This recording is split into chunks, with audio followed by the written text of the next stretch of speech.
now let's look at the spice market as another one that's vulnerable to fraud. Think of an expensive spice, like saffron. This tiny amount cost me $20 at the store. Saffron can be bulked up with some other material like plant stems and sold as the same, according to the FDA. Popular spices like basil and chili powder from a range of different brands. Anything that's kind of colored orange, brown, and ground up can be passed off as turmeric. It's the ultimate bait and switch. And then there's fish.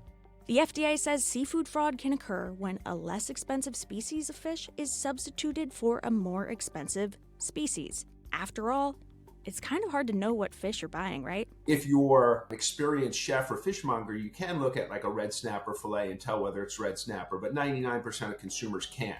Most of the fish we eat is white fish. Every fillet looks pretty much the same, which is why there's so much substitution. The FDA is mandated by law to inspect 2% of the imported seafood, which is, I think, a very, very low bar. In fact, the U.S. imports as much as 85% of its fish. But federal fisheries enforcement is serious business.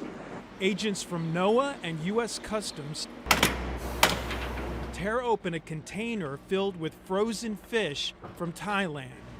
They're looking for fraud. First, it's important to understand the matrix that food fraud lives in.